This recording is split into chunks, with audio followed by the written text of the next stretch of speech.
The story you're about to witness is called the toxic nightmare. It really is a nightmare. Your first reaction will probably be disbelief.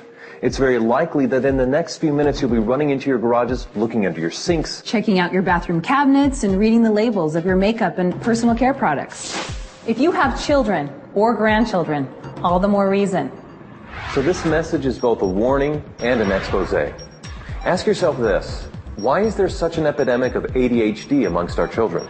They can't even concentrate in school anymore. Why are there so many cancers like breast, liver, colon, kidney, and prostate at epidemic levels? Why are birth defects and brain, liver, and kidney disease such national issues? Sinus and asthma problems have also become major health issues. And why are so-called old age illnesses now attacking our children? What's going on? The short of it is that our immune systems are breaking down. Drug companies can't work fast enough to give us remedies to fix our illnesses. The problem is that their remedies often cause side effects that are worse than the illness itself. In the next few minutes, we'll discuss a primary cause of these health issues, and then we'll discuss the solution. We'll even touch on a way to benefit financially by becoming a part of that solution. Let's be specific. We're going to mention some seriously toxic ingredients. We'd like to issue a challenge. Don't take our word on anything. Don't just listen to this message. Make some label comparisons. Then you'll really be shocked. Here's a short list of the top 12 toxic ingredients you'll find in your home. In fact, we call these the Toxic 12. We'll talk about 5 of them in some detail. Once again, check these ingredients against the products you use. First, propylene glycol, butylene glycol, or ethylene glycol.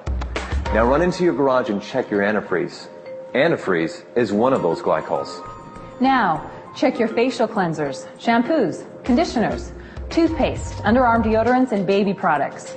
These glycols act as surfactants, wetting agents, and solvents. They penetrate the skin fast, weaken protein and cellular structure. They're strong enough to remove barnacles from boats. The EPA warns us not to pour them into our soil, yet we smear them on our bodies. Contact with these glycols may cause brain, liver, and kidney malfunction.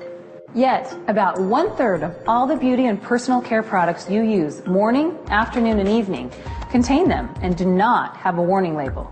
Why are these glycols used in such abundance? One answer: they come cheap. The non-toxic ingredients needed to replace them are far more expensive. Now propylene glycol is being added to many of our cookies and ice cream. It keeps them softer. You put petroleum in a cookie, and 100 years from now, it'll be soft and tender. Second, sodium hydroxide. This time, check under your sink. Check out your Drano or other sink and oven cleaners. Especially check the crystal or dry Drano. Crystal Drano is 100% sodium hydroxide. This is a poison. Read the warning label. Look at the skull and crossbones. Yeah, it's caustic soda lye. You'll find sodium hydroxide in most common toothpastes, especially the ones claiming total or extra whitening. I guess they figure if it cleans your drains, it'll do a good job on your teeth. It's also in many of your soaps and facial cleansers. Third, sodium Laureth sulfate, sodium lauryl sulfate, or ammonium lauryl sulfate. These sulfates are strong detergents. They're used in garage floor cleaners and engine degreasers. Yet they'll be in 90%, get that, 90% of your beauty and personal care products that foam. Why? It's the cheapest way to create foam. They're linked to eye damage, depression, diarrhea, skin irritation, and even death. Our bodies retain these sulfates for extensive periods of time. This means that even smaller dosages amount up to higher and higher levels of toxicity in our bodies.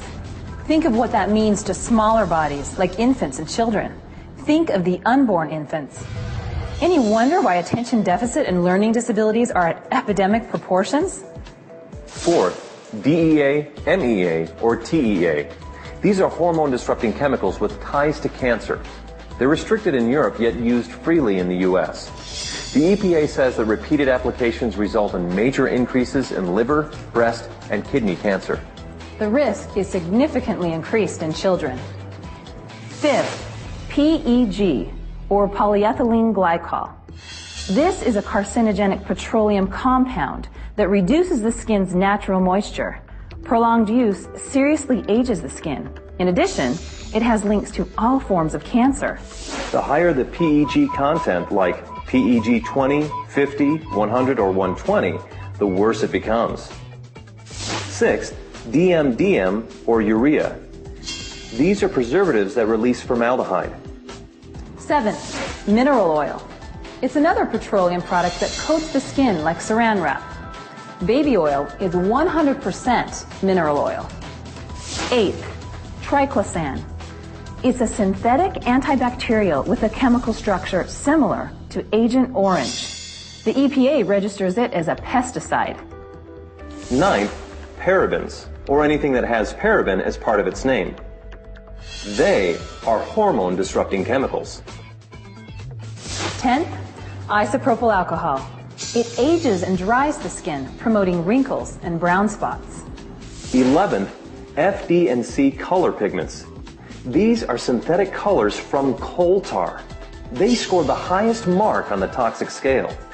12th, fragrances. They may contain up to 4,000 ingredients. Animal urine is most often used to create the desired smell. Well, those are the toxic 12. There's another 100 or so that should receive dishonorable mention. Additional toxicity information can be found at safecosmetics.org. Check it out. By the way, guess which occupational group has the youngest death rate? You probably guessed it. Cosmetologists. That's obviously due to increased exposure to these chemicals. Just an FYI, lawyers have the next youngest death rate. You can figure that one out for yourself. You might be asking why this is allowed to take place. Easy answer. In 1938, the cosmetic industry was granted self-regulation. Nothing has changed. Since that time, we have 25,000 chemicals marketed without government intervention, regardless of what the tests show. This is probably a good place to warn you about companies who claim their products are safe. They'll tell you not to panic, that they use food-grade or cosmetic-grade glycols, sulfates, solvents, or parabens. They'll tell you how mild they are and that the critics are going overboard. It's the same thing some said years ago about smoking. Smoking can't hurt you. Smoking's not a threat to health. Well, that certainly wasn't true. A few years from now, additional information will show that these same toxic products cause a threat, just like cigarettes and smoking. Women use nearly 200 toxic ingredients daily in their routine, and men use nearly 100. These toxins, even in mild forms, mount up, stay in our bodies, store in our cells, and break down our immune system. One more thing. Don't get caught up in the word natural. It means almost nothing. Most of these toxins are natural. For heaven's sake, cocaine's natural. Most people still don't know where to buy non-toxic products. It's not like you can go to drugstores or grocery stores or department stores and find replacements. Even the most expensive are often the most toxic. They might come in prettier bottles, but they're just as bad.